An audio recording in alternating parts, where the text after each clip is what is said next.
Hi, I'm Ashley with Campbell. Thanks for investing your time to help your community be a great place to live. Before you watch the video, make sure to click the subscribe button so that we can help you make educated decisions as a board member. My name is Erin Nickerson with Unlimited Restoration. We are a licensed general contractor that specializes in emergency services. We've been in business for 27 years, and I want to start off by saying thank you so much for joining us today. We know that you could be doing a million other things at your properties and as board members, and taking the next hour with us, we appreciate your time. I'd like to start off by introducing my fellow panelists, Erica Dalesandro and Paula Marra. Erica? Good afternoon, ladies and gentlemen, and thank you for spending your lunch hour with us this morning. My name is Erica Dalesandro. I am the Business Development Manager here at Nouveau, Florida. We are a full-service elevator company. We service elevators, escalators, and moving walks. Those are those really cute things you wait on in the airport as you get to your gate. We've been in business 30 New York to San Diego, California. Currently, I manage the only DBPR educator approved by the state to teach Community Management Association managers about elevators, and I hope that I can teach you something this afternoon. Thank you, Erica. Paula? Thank you, Erin. Thank you, Erica. Always nice to see you both. This is a really great panel, so I'm excited that we have the attendees that we have today, and you guys will all take away something from this. Questions are great. I know Erin will introduce that as well. Every question is a good question. My name is Paula Marra, and I've been with the law firm of Rosenbaum since 2018.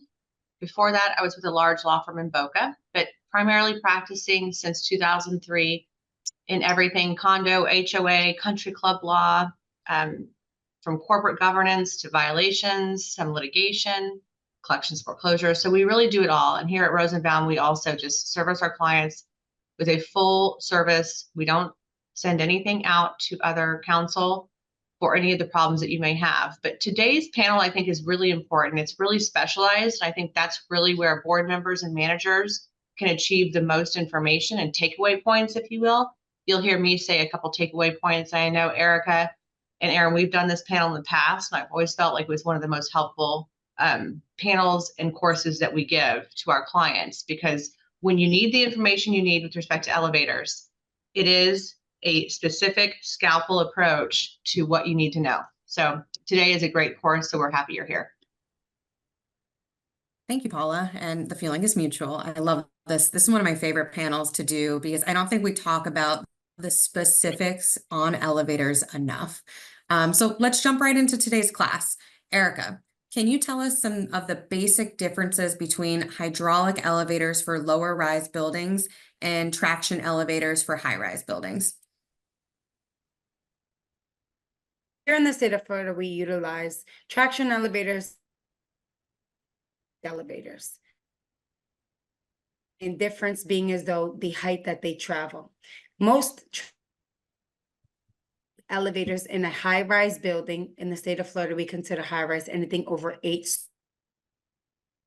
A rope and belt pulley system. The traction ropes pull the elevator from the top of energy efficient. They serve mid-rise to high-rise buildings.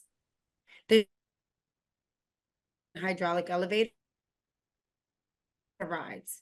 Elevators travel is measured by feet per minute and up to 500 feet per minute. The standard travel is 200 elevator. They are more expensive front, being and required for installation, as the motor room is usually on the roof. So let it spin off to our hydraulic elevators. Hydraulic elevators are on a piston and jack driven system. The elevator is pushed from the bottom of the car. They're more affordable and quicker to install up front. Usually the elevator control room is located either across from the adjacent to the elevator shaftway, usually on the first or second floor. They're considerably less expensive maintenance and repair. They're better for transporting heavy loads due to the hydraulic lifting power. They're intended for low-rise applications, such as built garden style. Sometimes you'll have a traction elevator in a high-rise, but you'll have a hydraulic elevator in the community area or in the garage. They travel at way lower speeds. They average 150 feet per minute. They take up less room in the building. They're typically louder and noisier than other elevator types. And one of the major concerns that people have with hydraulic elevators is that the oil leaks out into the pumping system and into the shaft and base of the elevator. All right. And so that's a lot to take in, right? And the elevator is part of the overall operation systems in the building, and that includes safety, right?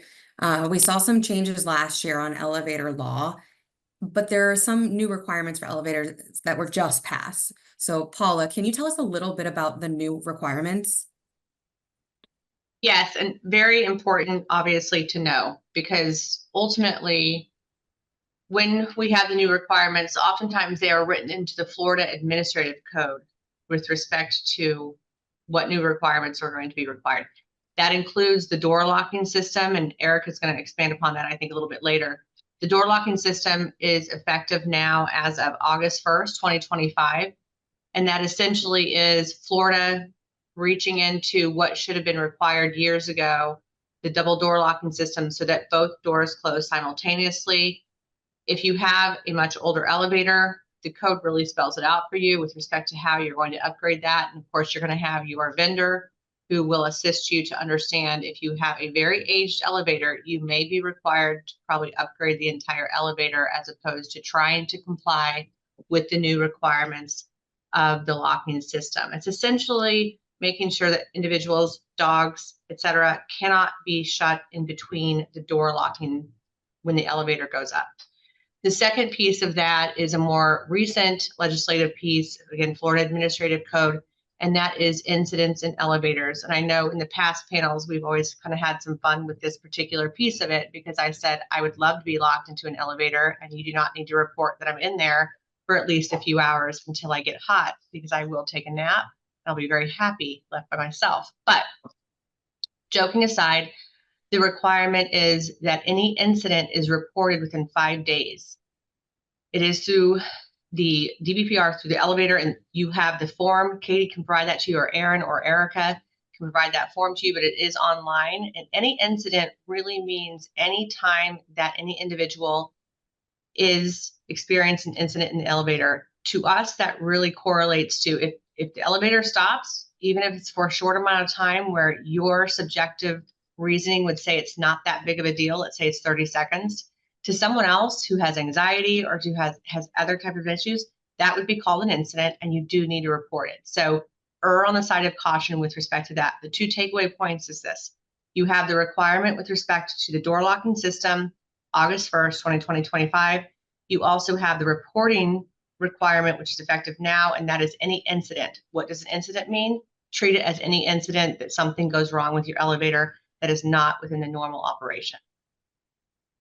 Thank you, Paula. Would the incident include maybe a water damage incident happening to your elevator that causes damage to it, or is it just when people are in the elevator? The incident is it's geared towards people in the elevator, but again, for anything, I would include all of it. I would include anything that breaks down the elevator that has a system operation with the elevator as an incident with the elevator. That's how we would treat that. All right, so staying on the subject of door lock monitoring, last year, the requirement was a deadline of January 1, 2024. The law required that all elevators must have that system. This system is really to ensure the safety, right? This was pushed back until August 1st, 2025. Is that correct now?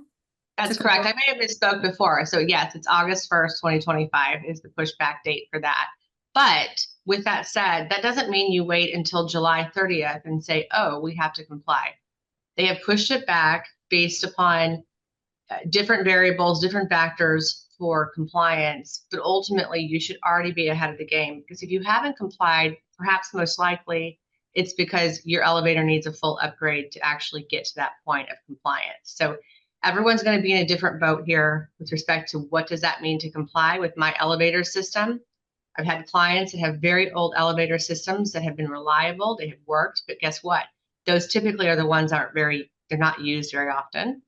And ultimately, they still have to comply, which means they have been required to basically upgrade as a matter of course, looking at the factors to say we can upgrade and comply with an entire new elevator versus trying to comply with this requirement. So that's really where Erica's expertise comes in, trusting your elevator vendor to give you the best advice for that compliance. Again, if you have an elevator that is not used very often, you still can't come into compliance unless you spend X amount of dollars. But if you spend X amount of dollars more, you have a whole new elevator system. So those are the types of things that you cannot wait until. Thank you. And just to reiterate, Paula,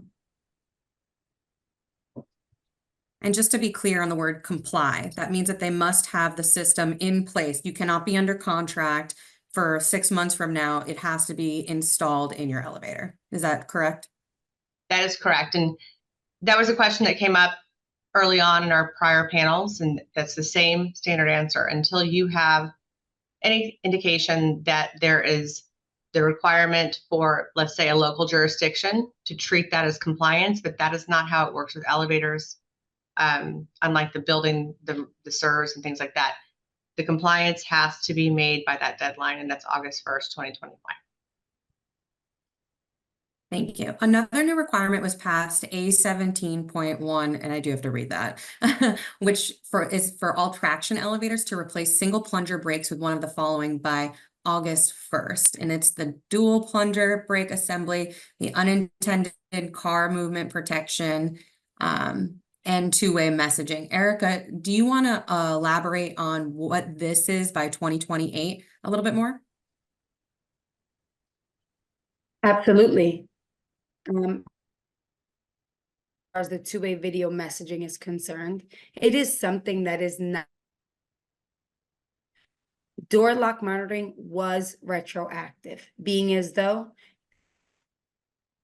you didn't have door lock monitoring installed on your elevators, you had to comply with the requirements. As far as the two-way video message active, it is something that needs to be taken care of when you are modernizing your two-way messaging system. We're asking what has changed with the new installation, modernizing your elevators for the hearing and speech impaired. It gives video other ends so that they can prevent numerous calls unanswered. Displayed to indicate that the call has been received and help is on the way. What does this mean? Whoever answers the elevator call needs to be able to have text communication, view the passengers in the cab. Video surveillance is not required, as when you're modernizing elevator.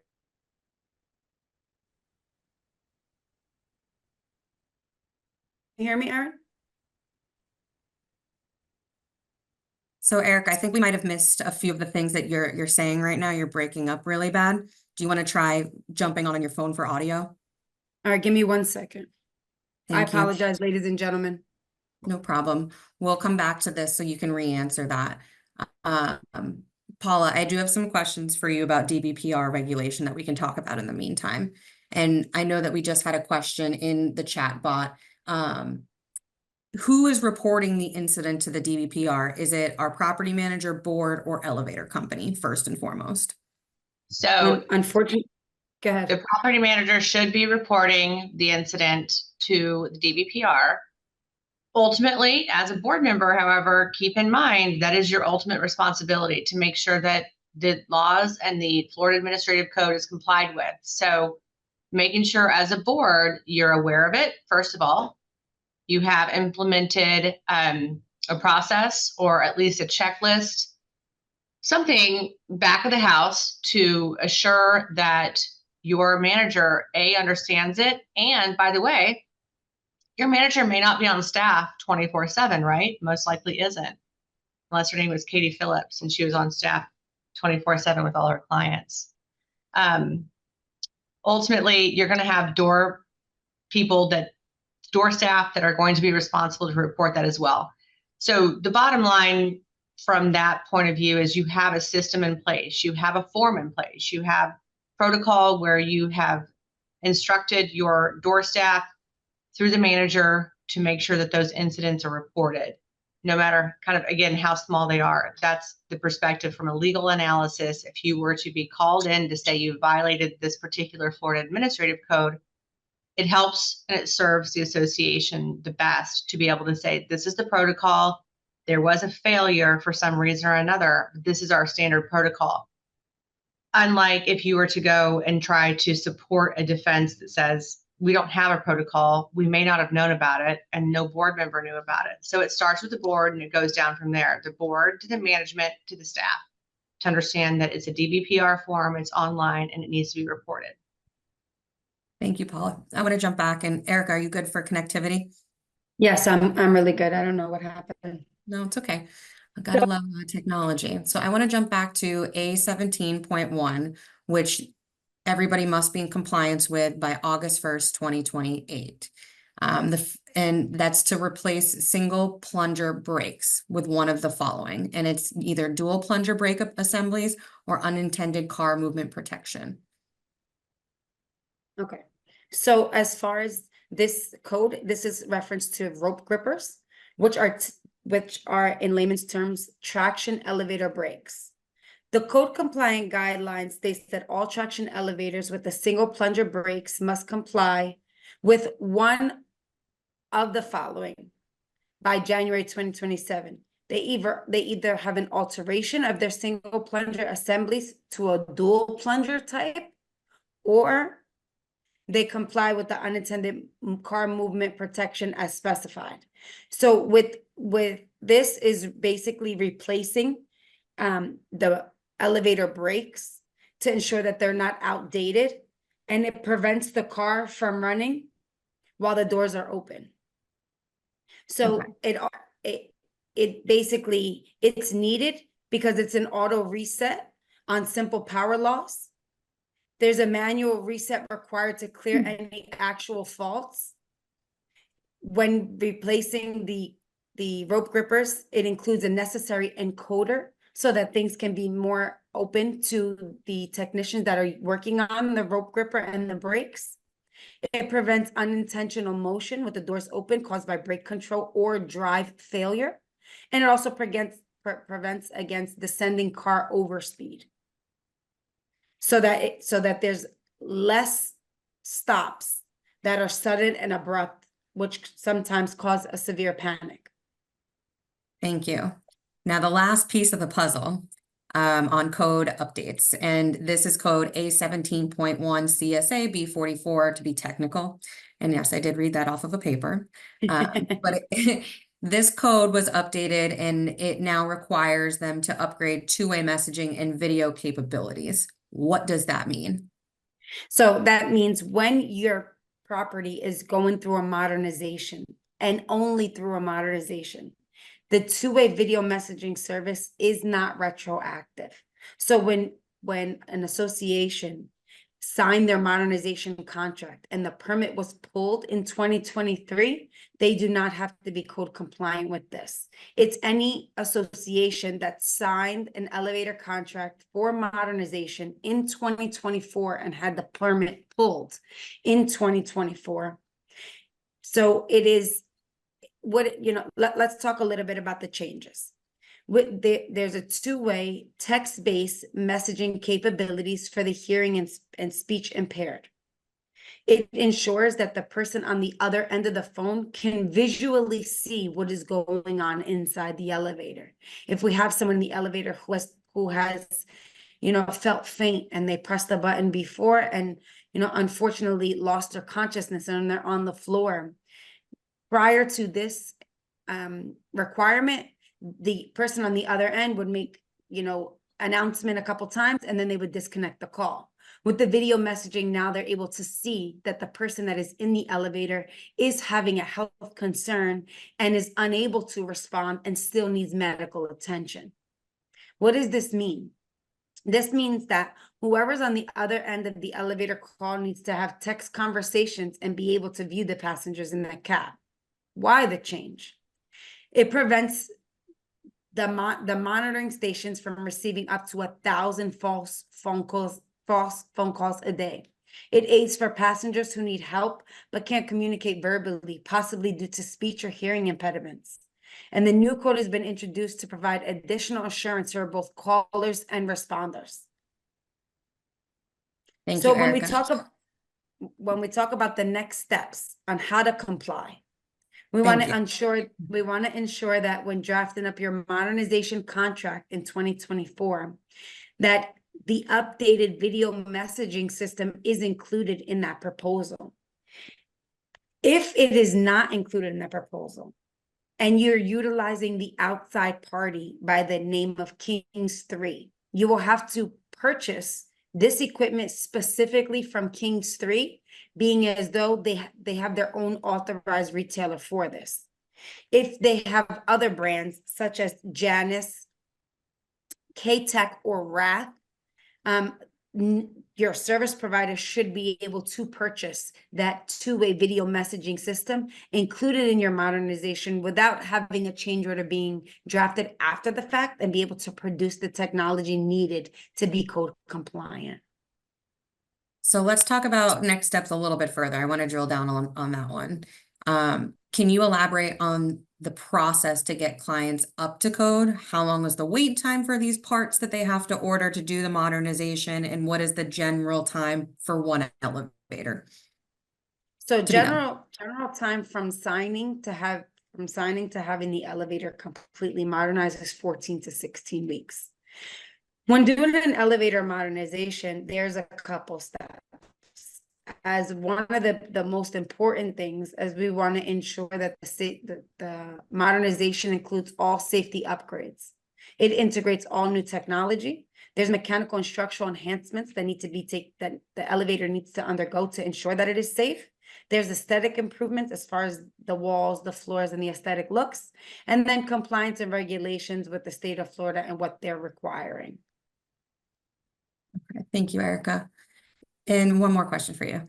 Is Yes. this renewal something the elevator company under contract should be doing, or is an independent inspection required? So as far as modernization is something that we recommend. There's no state guideline saying you have to modernize your elevator. It is in the best interest of the elevator to modernize because technology has now evolved. And most elevators in the state of Florida were installed anywhere between 25 to 45 years ago. A standard lifespan of an elevator is usually 25 to 35 years. But if you are within 7 miles of the coastline with the salt and content in the air, we're looking at more of a 20 to 25 year lifespan. So modernizing the elevator is something that became a huge thing last year when people were deciding whether to add the door lock monitoring mechanism onto the elevator, or just to modernize, being as though the new technology involved in the modernization already included door lock monitoring. It is something that we recommend to our clients that have older elevators that are harder to repair because the technology is not up to date. Some of the parts may be obsolete, which means that their current manufacturer of the elevator no longer makes those products. And then, of course, every building, we want the glitz, the glamour, and the beautiful lobbies. So we want beautiful elevators to match our lobbies as well. So a modernization is something that we recommend, being as though it will give you a longer lifespan and a better running elevator, but it's not something that the state is requiring at the moment. Thank you. I want to jump back into the state again, Paula, and talk about the DBPR, our favorite organization. We know that DBPR regulates elevators from the standpoint of annual licensing and renewal. What can happen if a building fails to renew their elevator certificates? It is one of those things, as Erica and Erin and I know, and as well as Katie, who's on this as well. When we step into an elevator to go to a meeting, the first thing that we look at is the elevator certified? Has it been certified for this year? Unfortunately, oftentimes we'll be calling each other and say, oh, they're not certified. Even though they've done everything right, the condo has done everything else right, they've met all of the other requirements under Florida law, the elevator is out of certification. Essentially what occurs is the DBPR will issue a violation notice, and typically that comes with a penalty, usually straight out of the violation notice. There's not a lot of time to cure that. If anything that I've seen lately, they usually just issue the violation notice that you are out of time to cure that. I want to pick up on something that Erica just mentioned. I think it's important, and that's just moving forward with respect to elevator age, and if you can find the parts. Because most of the time when the elevator issues hit my desk is because the elevator is out of service.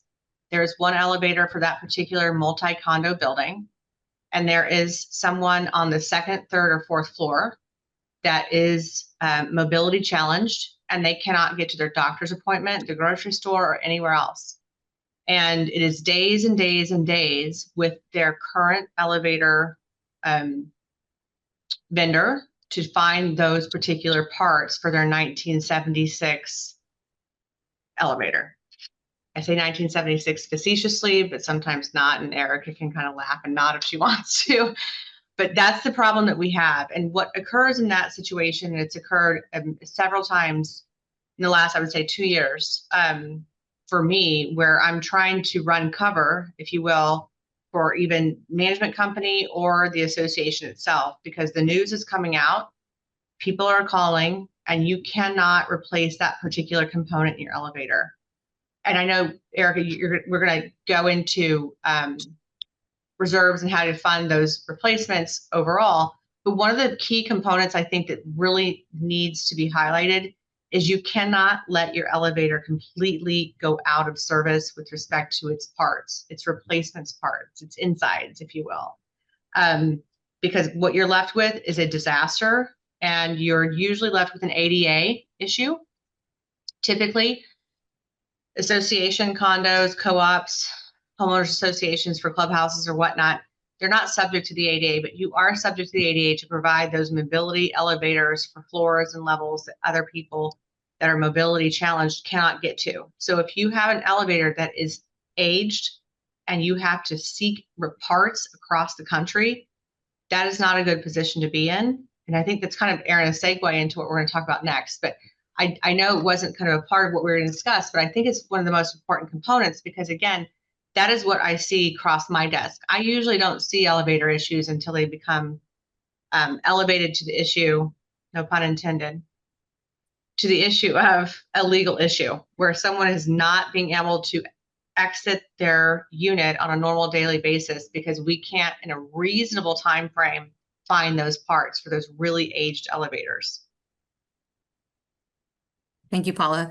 And Erica, is the renewal something that the property manager or board should be doing, or is that done by an elevator company or an inspector? So I just want to back up just a little bit, just to give a little bit of information, because some people out there seem to have some wires crossed. So I just want to provide clarity and education to all of you out there. An elevator inspection, not a service, not a maintenance. An elevator inspection is mandated by the state of Florida to be conducted in 2 different fashions. We have our annual elevator inspection, and we have our Category 5 inspection. Our annual and Category 5 inspections are mandatory safety measures conducted on elevators to ensure they meet safety and standard regulations.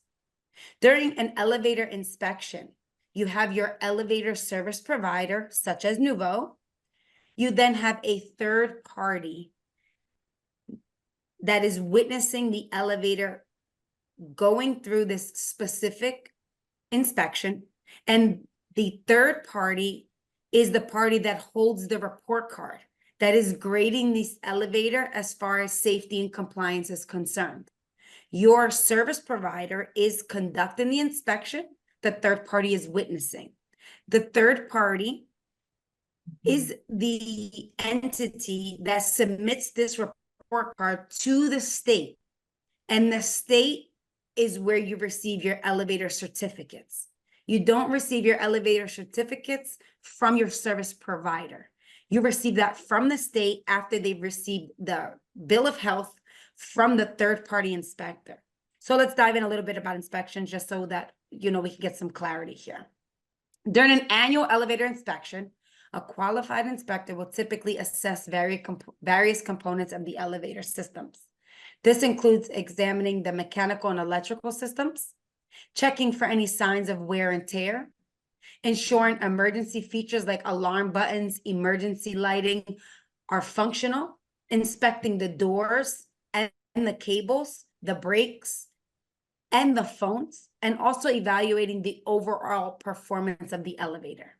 That is on an annual basis. So 4 years consecutively, you're going to have an annual inspection. On year number 5, you will have a category 5 inspection, which is the exact same inspection that we do on an annual basis with added weights. So your service provider will take a look at the elevator capacity. In the state of Florida, most elevator capacities are 2,500 pounds. With that being stated, inside the elevator, we conduct the exact same annual inspection, but we bring these weights. So we will bring 2,499 pounds worth of weights to put inside the elevator so that we can push the elevator to its maximum stress while still ensuring the same level of safety and state compliance. These inspections help to identify any potential issues or malfunctions that may compromise the safety and efficiency of our elevators. If any problem or safety concerns are identified during the inspection, they may be addressed and resolved to ensure the elevator meets safety standards and continues to operate safely. Depending on the violations that are found, the inspector may pass, which we're all hoping. They may pass with exceptions. There may be minor things, the inspector picked up the phone and the tone on the other end was a little too low. So it's something that a minor adjustment needs to be made. But there are major components as well. If your hydraulic and piston system is leaking oil, that is a reason to fail. Your packing is defective. If our ropes and our sheaves are unraveling, this shows that the elevator is not safe for operation and can be tagged and closed out by the state. So do understand that having your elevator inspection done within a timely fashion is very, very crucial to the operation of the elevators in your building. I think I should follow up on that. That if you take away anything from this entire hour, it's just what Erica described to you, because that is the timeliness of making sure it's done correctly. Erica, I think you and I both agree. Once you pass that date, you will fall into violation and you have no time to correct all of those things that you just described. But if you take away anything from this particular class, it's what Erica just described, because that's the day-to-day, knowing how your inspections work and knowing what you need to do to keep those elevators. And the certificate, when you jump into your elevator, it's that beautiful certificate on the side, usually the right side, left side, depending on our side. But ultimately, if you're out of, Paula, you're not. That certificate costs. Mm-hmm. That certificate costs. So Right. Most people think that, okay, my elevator company was there, the third party was there, that's it. You still have to go online to the DBPR and pay for them to print you that little paper. Right. Some people reach out and they're like, oh, I don't have a certificate. I don't have a certificate. And then when I have my inspections team pull the reasoning behind, they owe the DBPR for the printing. I know it doesn't sound important or sound like a fee that should be paid, but it's usually around $150 per elevator. So until you pay the DBPR, you could have had the inspection by Nouveau, the third party pass you, but the DBPR doesn't issue the certificate because they want their $150 as well. So please keep that into consideration, ladies and gentlemen. Those are really Thank you good for bringing that up. Yeah, I love that. Thank you for bringing that you it can't up. I walk so many properties every single week, and that's the missing piece of the puzzle. So thank you, ladies. Paula, I want to jump back over to you again and talk about the legal side of this. For condos, co-ops, and replacement, obviously elevator replacement should be a reserve line item. What about modernization and major repairs? Do those belong as line items in the reserve schedule? Well, we have two different pieces now that we'll talk about. We'll talk about SERS, but we'll also talk about the general reserve line item. The answer to the reserve general line item for an elevator is yes. They are a component of a reserve. Anytime your condo co-op has any long-term maintenance or replacement value in excess of $10,000, it will be a reserve item. Whether or not it is a SERS, one of the the magic 10 SERS items, really wasn't clarified. I don't believe it would be, but that's really still just out for the SERS studies to determine whether an elevator is or is not with respect to the life safety system. So definitely any elevator that you have, unless you're like 1920s elevator where somebody's pulling the chains at the bottom, you are an elevator that is a SERS elevator. You're $10,000 or more very easily. Everything is falling into the $10,000 category very easily. Elevators are within that reserve category. You do have to reserve for the elevators. It is not something unlike, I'm just going to point this out. Whether or not you're subject to SERS, you are subject to making sure you meet the requirements of a proper reserve study. For some of our condominiums, you may just have paving or some other minor types of things where board members feel that they are confident in trying to create a reserve formula that's accurate for your reserve study.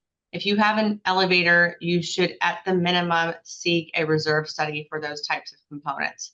You cannot go it alone with respect to trying to determine or analyze what that reserve amount should be. But kind of circling back to whether or not it's a SERS, it is not at this point in time, but it is kind of a unique component that could or could not be determined to be within one of those categories in section G. Thank you again, Paula. Erica, I want to move on to the modernization process. Can you walk us through the process in layman's terms on what it is mechanically that has to be done in the modernization, and then separately what aesthetically can be done in a modernization? So as far as the modernization is concerned, we can do one of two things. We would like you to do a full modernization because it just makes sense if we're going to have the elevator down for an extended amount of time to do it all at one time. But there are some associations who we do understand can't afford those things or don't see the importance of having the cab inside done. So we can do a full modernization, which is all of the electrical, mechanical components of the elevator, as well as the interior of the cab. Now, we can do a partial modernization and it can go either way. We can do a partial modernization to upgrade all of the technologies and all the software, or we can go just the aesthetic portion and do the interior of the cabs. I do find it is more cost effective to do them in unison versus separating them, being as though the elevator has to be down for a certain amount of time. So if we can have one team working on the mechanical and electrical portion, as well as another team at the same time doing the interior of the cab and then just putting it back in, it saves time, it saves money, it saves resources. But unfortunately, sometimes the budget just doesn't call for that. Elevator modernization is essential to the older systems to remain safe, efficient, and compliant with current standards for Florida regulations. It can also increase the value of a building and improve user experience by providing a smoother and more reliable transportation. When we're looking at modernization from a whole, we're looking at it for safety upgrades as far as updating the safety components like the door systems, emergency communication devices, and safety sensors to meet current safety and code standards. We're looking at the technology integration, incorporating new technologies such as destination control systems, energy efficient components, or smart features for more improvised performance and energy conservation. From our mechanical and structural enhancements, we're upgrading the mechanical parts such as motors, cables, and control systems to improve efficiency and reliability. This could also involve structural modifications to the elevator shaft, car, or machine room. The aesthetic improvements are enhancing the interior and exterior design, including lighting, wall panels, and flooring to improve the aesthetics and provide a more modern and beauty look to the building. And then, of course, compliance and regulations, ensuring that the elevator complies with the latest building codes and regulations. When modernizing your elevator, and we're looking at a hydraulic elevator, as I announced in the beginning, a hydraulic elevator is cheaper when modernizing, being as though everything that they're installing in the elevator is done on the interior of the shaftway by those with the boots on the ground. When doing a modernization for a traction elevator, most are on high-rise buildings, and being as though the machine room is located on the roof, we utilize a crane to move those very large elevator components and the doors. The doors are extremely heavy when it comes to an elevator. So when we're looking at modernization for a hydraulic elevator, we're looking, anywhere between, 100,000 to 300, 400,000. When we're looking at a traction elevator, we're looking at $1 million. So I do advise clients of mine that are looking into modernization from a contractual standpoint, is to build that relationship with your service provider and see if they offer in-house financing or if they're willing to put you on a payment plan. When some of my associations are, they desperately need a modernization but can't afford it, I try to put them on a payment plan with a maybe 35 or 45% up front, and then able to break out the payments on a consecutive monthly basis over 18 months if they have a 5-year standard contract with Nouveau. In-house financing with your elevator contractor can be worked out. I know, especially with Nouveau, I can't speak to other elevator service providers. I know most buildings are going through special assessments, so it is a very pricey item. So I would find out from your service provider if they are willing to offer you in-house free financing, being as though you have a elevator contract with that service provider. I'm married to my clients, so I try to do the best for them anyway. Thank you, Erica. Paula, I have a good one for you. I want to jump back to life safety and safety because that's a lot of what we deal with when we're talking about elevators. So first and foremost, were there anything pertaining, like we have the new laws with sprinklers and the fire life safety systems within the buildings, especially condo high rise. Does this also encompass the elevators? Did anything change fire safety or life safety wise? No. So as I mentioned before, it's kind of a unique little tiny subcategory of what we'd consider life safety, but it's not specifically considered within the SIRS categories. But with that said, you definitely want to potentially treat it as one. You're going to encourage the full funding of that moving forward. But specifically with respect to legislation, it is not considered one of the subsections of the 10 categories in subsection G for SIRS. We'll rely upon, obviously, if you're having SIRS done, if you're 3 stories or above, you're going to have an elevator anyway. So that kind of goes to follow. You're going to have the SIRS report. It's going to hopefully include all the other components with respect to a full reserve study. You'll move forward with that full reserve study. Hopefully, you include that component as if it needs to be fully funded, as opposed to considering it like paving or a pool pump, where you can exclude those and waive those in the future to soften the reserve full funding assessments in 2026. Okay, now I'm going to ask the question because it pertains to two of the questions that we have in our chat bot right now. If you are a condo or co-op building and you're going for a modernization and you only have one elevator for your property, how do you take it out of service for weeks? I mean, we've talked about ADA, we've talked about the elderly, we've talked about people who need the elevator to get up and down. How does the association go about doing that first and foremost? So it's a really good question. And again, that's usually the question that hits my desk with respect to elevators. They'll go through Erica first, they'll go through the manager first. The questions that hit my desk are related to, we have a mobility challenged individual on the 3rd floor, the 2nd floor, the 4th floor. And we only have one elevator to service that particular condominium building. What do we do? This always comes up in the context. Unfortunately, our elevators are really old and we can't find a part. So there's a few different options before they call the news, and make sure that you hit, I have clients all the time. It happens all the time. They call the news. And it's usually not, they don't call immediately. They do eventually call because it's a concerned daughter or son, and their mom cannot exit her, or the father cannot exit their unit. And there's a couple different options.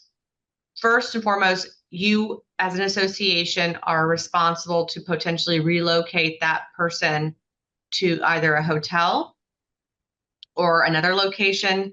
I've had associations relocate a person to an empty vacant unit that they worked with the owner of that unit in a landlord situation and relocated the person there. You are obligated to pay for the cost to relocate someone to an accessible location, including a hotel. That's number one. Let me back up. That's number two. Number one is you don't ignore the person's request. If they are mobility challenged, you pay attention to it, you consult legal counsel, and you make sure that you are complying with the fact that ADA requires the association. And again, I want to remind everyone, typically you are under the Fair Housing Act with respect to federal law. If you have an elevator and that services the floors, and you have someone who is reliant on that elevator for mobility up and down the levels of your building, you are subject to the ADA and you need to comply with the ADA. So contact legal counsel, figure out what you need to do, but at the minimum, it is out for even upwards of more than 24 hours to 48 hours, depending on the circumstances and the facts. You will need to make sure you relocate that person, and that will be at the association's expense to relocate that person to a living space that they can access to exit and ingress the space that they're in. You cannot leave them even for, I would say, more than 24 hours in a space that they can't come up and down in. What are the repercussions if you do? The repercussions is a great federal lawsuit. So that puts you into a federal jurisdiction and you violated the ADA. So it's very important when you have that one elevator situation for your condo, multi-condo building, you need to be very aware of the different layers that you're looking at. You're looking at the fact that prior boards have never upgraded the elevators. And again, it always comes in the context, I think Eric can probably echo this. It always, in my experience, it always comes in the context of not being able to find a part for a 1982 elevator that called an ET wants to phone home in that time frame, right? So they're looking for parts. I've seen some creative measures take place where you have a multi-condo and the elevator vendor said, okay, give me a building out of the 26 that does not have someone who's mobility challenged. Because I'll take the part off that one and put it on this one and wait 4 days for the part on that one.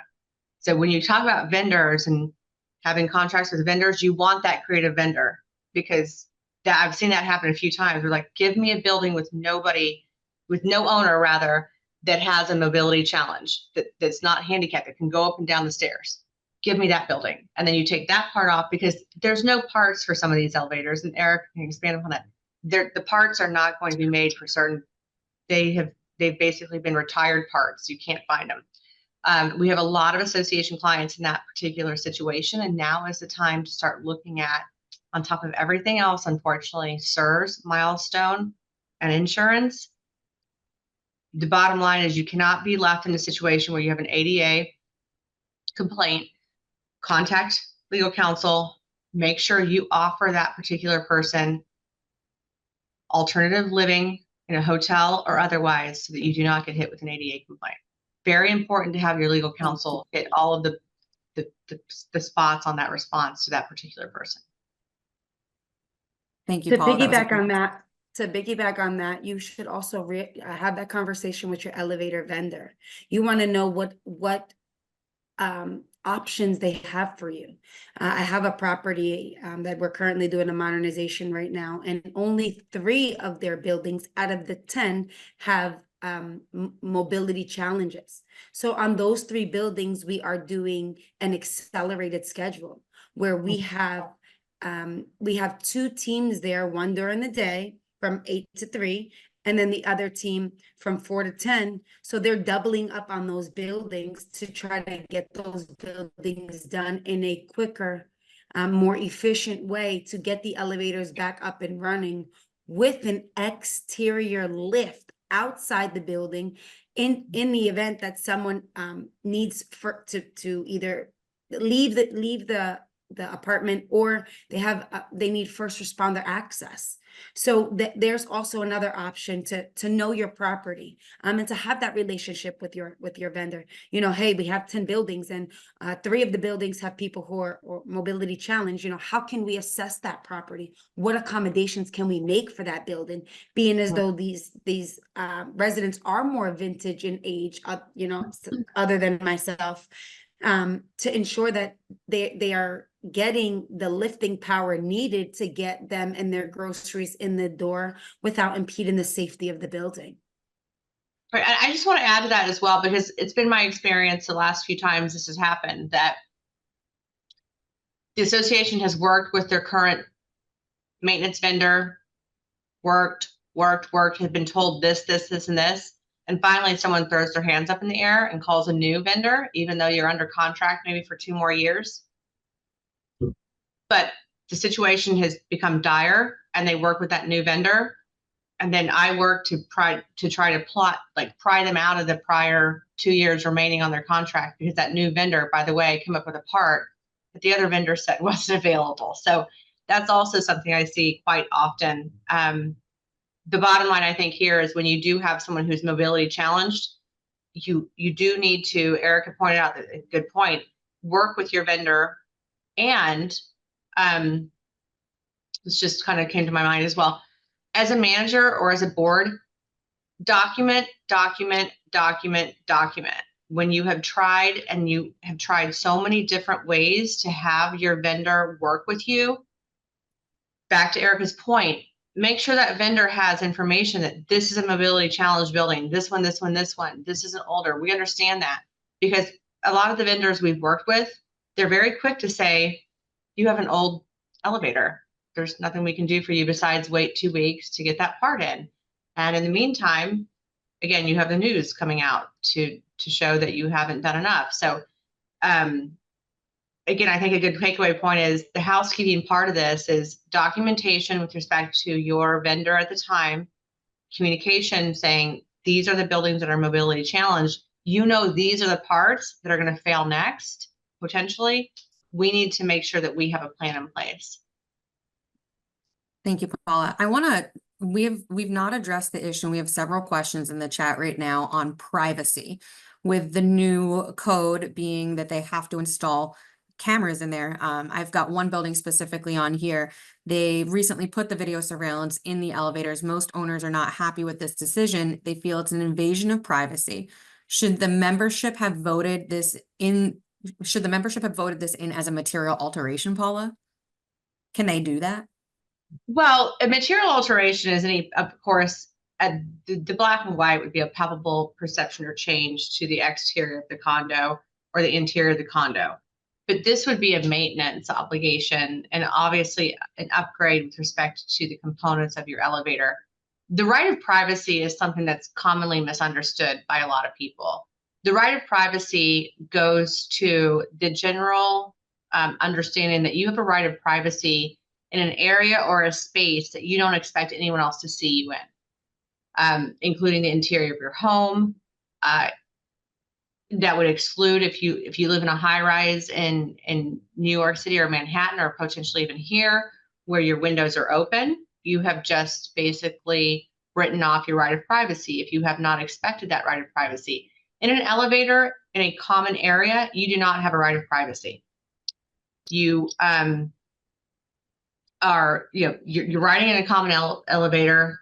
You do know, and you understand that there is videoing. You understand that there's also potentially safety concerns and requirements for that. So there is no right of privacy in a common area, condominium, or co-op elevator. Thank you, Paula. I know that you feel very comfortable taking a nap in an elevator if you get stuck, but I would have a full-blown panic attack. Erica, if somebody gets stuck in the elevator, what should they do? What I'm going to say, I'm smiling and I'm laughing because I know it's extremely redundant, but unfortunately, If you get stuck in the elevator, try to stay calm, first and foremost. I personally can't say I would perform that same practice. I may have a stroke because I'm afraid of tight spaces. But unfortunately, the first and foremost you want to do is you want to stay calm. You want to stay calm because you want to ensure that your thinking, your critical thinking skills can be utilized. When we're in panic mode, we forget things. We have oversight. We can't speak. So first and foremost, we want to stay calm. We want to ensure that we reach out to those on the opposite side of our emergency service, utilizing our emergency service button, as well as our phone in the elevator. We want to ensure that when we're picking up the phone, we're communicating to the other side exactly what we're experiencing. If we notice that the elevator shook a little bit before it got stuck, giving this type of information to the third party or the elevator provider on the other end is crucial to who they're going to send out to release the entrapped passenger, as well as provide service to that elevator to get it to be returned back to service. In my professional opinion, it is in the best interest of the association, if there is not an emergent situation present, to reach out to your elevator service provider, letting them know that the elevator has an entrapped passenger and give them the opportunity to come release that entrapped passenger. When I say medical emergent situation, if we have someone in the elevator who has heart issues, who has breathing issues, who has known to have medical conditions, then we call 911 first. But if we have someone as healthy and young as myself in an elevator, I may be panicked, but that is not an emergent situation.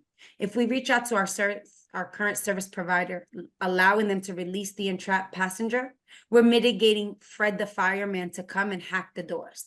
Fred the fireman's job is to release the passenger at any cost. If he hacks the doors open when he leaves, that damage and vandalism to the elevator is for the association to remediate. So if no emergent situation is occurring, reach out to your service provider, let them give you an ETA to relieve the passenger. Normal ETA time is 30 minutes. If that exceeds the 30 minutes and the passenger becomes irritable, you call 911. But it is in the best interest of the association to reach out to their elevator service provider. Also, when the elevator service provider has their technician come out to the property, they're able to diagnose the elevator and troubleshoot it to get the elevator to perform in regular and safe operation to mitigate that from happening again. Thank you, Erica. I want to talk about one last topic because it's going to address a lot of your questions that are currently in the chat. And it's my favorite thing to talk about, hurricane season. From a restoration standpoint, if you have water damage, if you have anything, maybe a hurricane affects your building, wind-driven rain on a Tuesday afternoon, and it touches your elevator components, as your restoration partner, I want you to call your Erica Dalesandro, whoever that is for your building, every single time water touches your elevator. It is so important because if we're filing a claim together after a water damage incident has occurred and your elevators are affected, the insurance carriers want to see their full diagnostic report on what's been hit with the water. And the most common thing I see not being approved by the carriers when it comes to the components of the elevators are the ropes inside the elevators. And once water touches these components, they deteriorate at a more quick rate than if they weren't touched by water. So friendly reminder. But Erica, my question to you is, if there is a storm headed our way, what is the protocol for the elevator for traction versus hydraulic? What do they do with them? Do they pull them up to the third floor or the top floor? Where do they belong in the building? And should they be shut down? So it's, as we learned in 7th grade math, water and electricity touching each other equals fire. So more than flooding out the elevator for hurricane preparedness, we do not want to burn out our boards. So when it comes to hurricane preparedness, you want to close up all openings and vents. You want to note that the air conditioning vents, which exhaust air, may be accessible for the water to blow under heavy wind conditions, that they're turned off, as heat may rise in the machine room, so this should be monitored by the building. If elevators have openings to the outdoors, these floors should be locked out and sandbags installed of the front of the door at the bottom and base of the door. We want to review all sub pumps and alarms for proper working order. We want to notify all handicapped or medically compromised that they need to relocate. We need to do these things when we get the notification that the miles per hour of the winds exceed 35 miles per hour. We want to post notification all over the building, letting everyone know that the transport will be shut down. We need to review all lighted up stairwell signs to ensure that they're working. We want to safely determine that the elevator pit doesn't have any water inside. We want to ensure that we do not return the elevator back to service until Nouveau has given you the proper authorization to do so. Returning power to the unit prematurely can create extensive damage and result in devastating outcomes. We want to photograph and take as much documentation and pictures of the interior and exterior of the cab so we can determine, you know, how we move forward and if we're going to go through insurance or if there's something that you can work out with your service provider. We want to take a look at all of the documentation and photographs to determine if your elevator equipment maintenance agreement will be affected because of the storm damage. I've noticed in my professional experience that no elevator contract covers water damage, whether it be a leak from the roof, whether it be a hurricane, you know, an act of God, you know, a storm. No elevator. I don't want to say no. Let me recorrect myself. As per what I have physically seen, I have yet to see one elevator service contract that covers water damage. If you have a traction elevator, you should be hanging that car one level from the roof. So if we have 19 floors, we want to station that on floor 18. We want to put it as high up as we can to mitigate the ropes from getting wet, as that starts the rouge, which is the red coloring some people will notice in their elevator control room. We want to keep water away from those ropes. It helps to deteriorate the ropes more rapidly and cause them to unravel, which then the cables need to be replaced. And then on a hydraulic elevator, we want to station that directly in the center of the building. We want to be able to ensure that nothing compromises the functionality of the elevator from underneath. So because hydraulic elevators are pushed from the bottom to the top, a lot of their electrical components are located underneath the elevator as well as their cables. So we want to ensure that we station it in the center of the building, hoping we don't get 6 stories of water. But you do want to make sure that you reach out to your service provider. In the event of a storm, you want to know what their hurricane preparedness plan is. You want to know if you are in a certain location, if you need a permit to get over that bridge. If you are in Singer Island, only certain vendors are allowed over. We learned this during the last storm. We want to ensure that we have those permits, or that your service provider knows how to get those permits. You want to pick your service provider's brain a little bit and ask these questions. It's better to ask the question than to, during a major disaster such as a hurricane, you know, be stuck in high and hell water. And unfortunately, at that point in time, being as though you may not have a contract with, you know, a service provider, may not have a good relationship, that your building is not priority. You want to know where you are on that priority list and how fast it's going to take someone to get to that building. It's music to my ears. And Erica's team, actually, when I was doing Hurricane Ian 2 years ago, and it's been almost 2 years, her team came over and I could not get any of the elevator contractors, the big 4, to come out and service their elevators at my projects. And her team came from the other coast and helped assist us. So thank you for that. 2 questions about hurricanes again. Erin, real quick, I just want to double back really quick before we get too far beyond a couple questions ago. And that was, if someone is stuck in the elevator, the last thing I would recommend doing is leaving your staff in charge of determining whether or not an emergency exists. So to Erica's point, her experience has been that when emergency services do come out, it may be fairly frequent that they bust into a situation, damaging the doors, damaging the components, etc. But for my clients, my advice is I don't want your staff or your manager to determine when that emergency exists. So I want you to contact, of course, your vendor, but at the same time, hopefully in a situation where you may or may not be able to clearly determine if it's me stuck in the elevator and I'm willing to take a nap, that situation becomes very tenuous, and it becomes probably a situation where personal injury attorneys can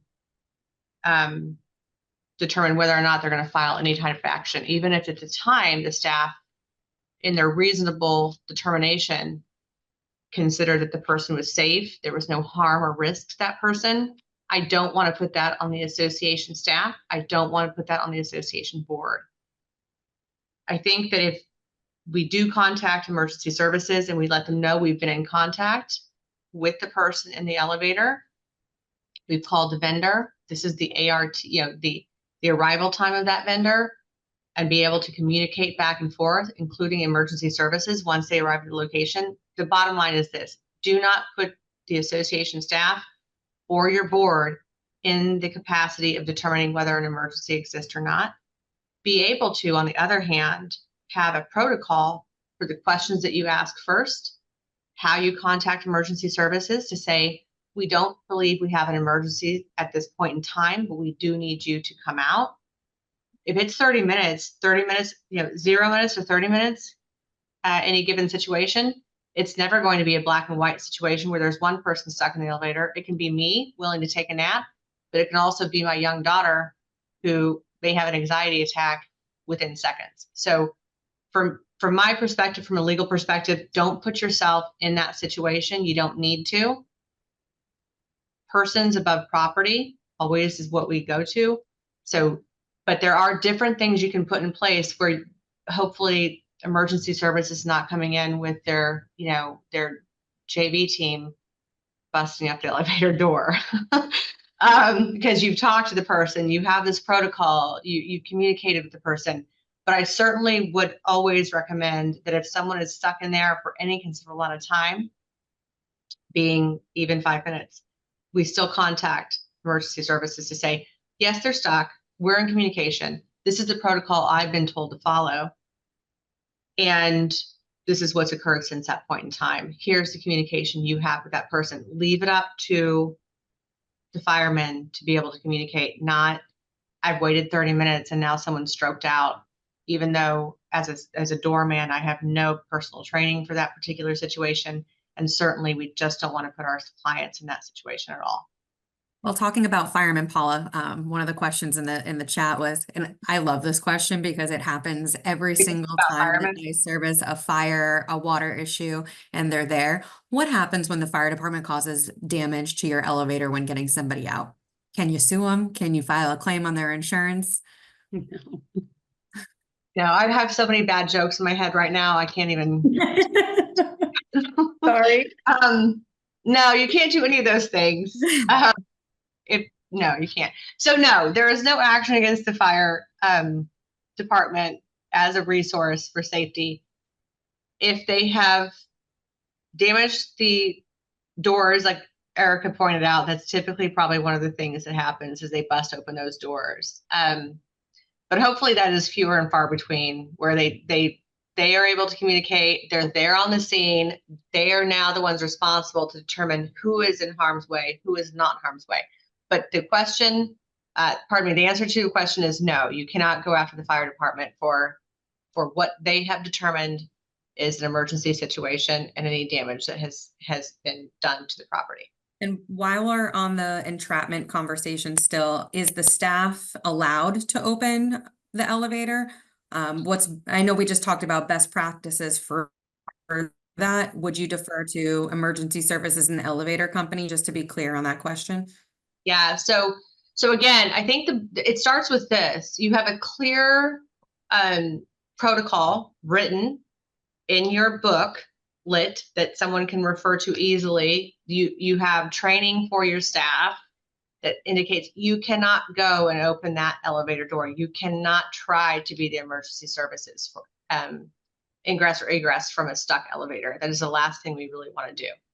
You're going to have under that protocol indicating that you're going to call the vendor. If it's a true emergency, you're going to call emergency services, but you're going to say, I've been in contact. I have walked through these 4 steps, indicating you're in contact. The person said they're calm, and you have that in writing. And that is really honestly where, when we have the complaints, lawsuits come to us and we refer them out to insurance counsel, which is where they go.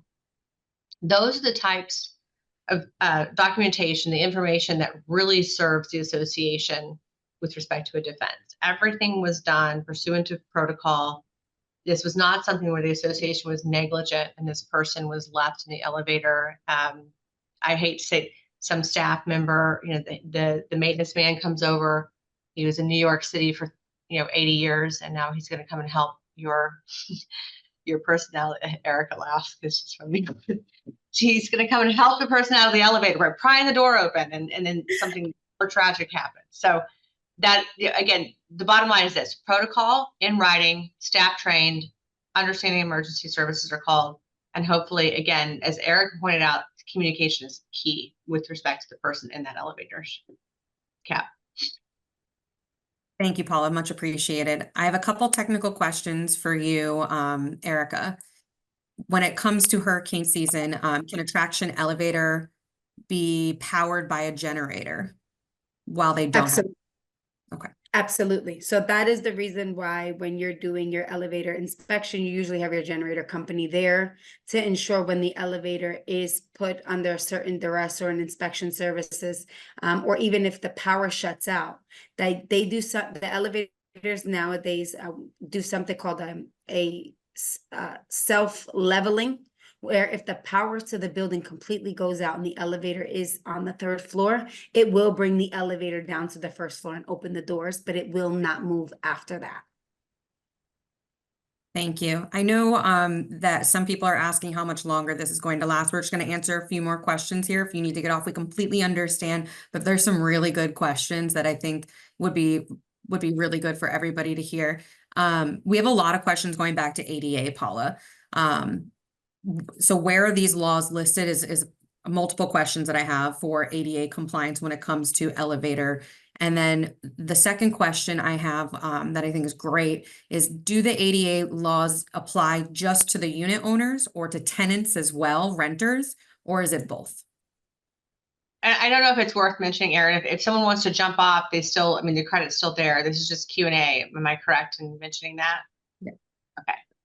So that's the point. If someone has, you charge an hour for this course, then the Q&A, that you're still going to have the credit with respect to being here. To your question, is ADA, how do we find what is relative, statutory, or in the code? Yes. Under federal? It's not something that you can just go to and queue into. It varies across very many different codes and statutes. And Americans with Disabilities Act, of course, goes to the fact that we're going to provide the services and the access to buildings and otherwise for Americans who are mobility challenged or disabled.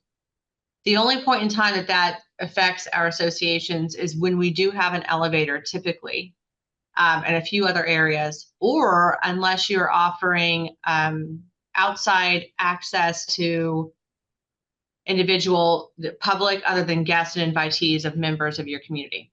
So the ADA complies in the context of elevators. It applies to a guest, an invitee, or anyone else that is accessing your building that needs to utilize the elevator for the mobility up and down the floors. So absent that, the ADA is fairly limited with respect to condos, HOAs, and co-ops. But to the extent that you have the utilization of the elevator to access floors, you are subject to the ADA compliance. And it relates to anyone who needs to utilize that elevator when accessing your building as a guest, invitee, an owner, an owner's child, family members, etc. So that is how that particular piece of it applies with respect to the ADA. And again, it's not something that you can point to with respect to, this is ADA compliance.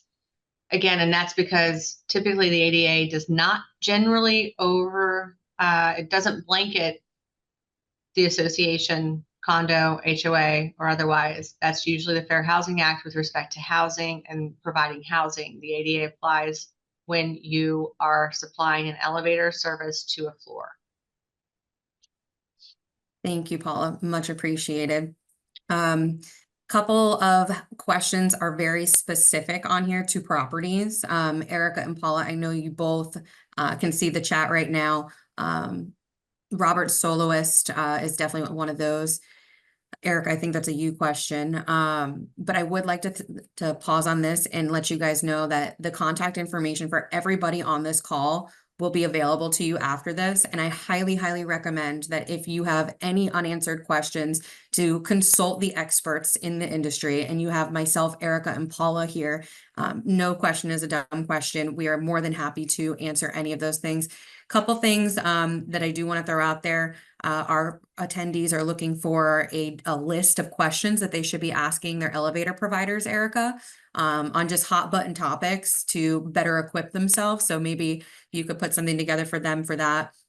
Is there a wind limit after an elevator won't work in a storm? Generally speaking, your staff should not be on property after 35-mile-an-hour wind has been observed as a named storm. The roads can be no longer safe after that. That's a general rule of thumb. So that means that your elevators need to be put where they're supposed to be prior to the storm arriving. And your staff needs to be off property for life safety reasons in preparation of their own homes prior to the storm hitting. It's really important that when we understand storm season, it's about preservation of life. Secondary is preservation of property. So again, thank you all for being here. Erica, Paula, would you like to say anything else before we sign off? So I noticed here there's a lot of questions that may be specific to your property or the elevators at your property. My contact information is posted everywhere. If you go on Nouveau's website, my phone number is there. I have a 908 area code. I'm a Jersey girl at heart. I just haven't given up that part of me. Utilize me not only as your expert elevator educator at this point in time, but also as a resource. If you have a case-specific situation at your property, give me a call, shoot me a text message, send me an email. This phone is permanently attached to my hand. So if I'm in a meeting and you shoot me a text message and let me know you have some questions or some concerns, or you have you're dealing with another elevator service provider and you don't feel like you're getting the service you need, or the lead time is too long, or the price is too, whatever the case may be, utilize me as not only your educator, but as well as the expert in this subject matter, and to give me the opportunity to get you an answer. The price you may have may be fair. The lead time that you have may be standard as far as the industry is concerned, but you won't know that unless you have a second set of eyes. Well, maybe 4 eyes today, but any way I can help you and assist in your association, you just, reach out to me, let me know, and I'll be able to provide all the necessary information. I thank you so much today for giving me the opportunity to teach you something.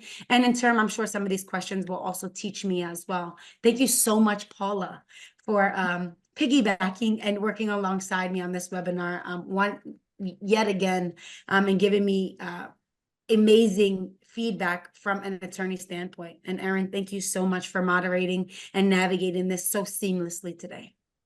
Thank you. Paula? Yeah, thank you, Erica, because Erin, we always have really kind of a good time doing this panel, and it's so informative. And Erica, I'm going to throw it right back at you, because you really provide the boots on the ground logistic information that people need to know. And so the only parting information or advice I will give you is, again, issues hit my desk much later than when Erica's dealing with them for weeks or even potentially months at a time. My advice, the takeaway point would be, when you have a vendor for a maintenance on your elevator, please just document, because when you're dissatisfied with that vendor, typically your elevator maintenance contract was entered into years ago, and it's pretty tight with respect to the elevator servicer.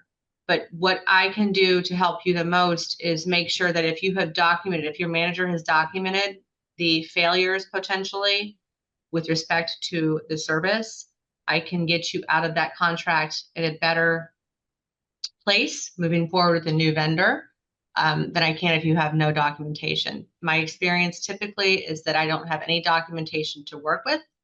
And then I'm just fighting with the vendor to try to exit out of a contract that is going to have a damages clause where we pay a certain amount of months to get out of it.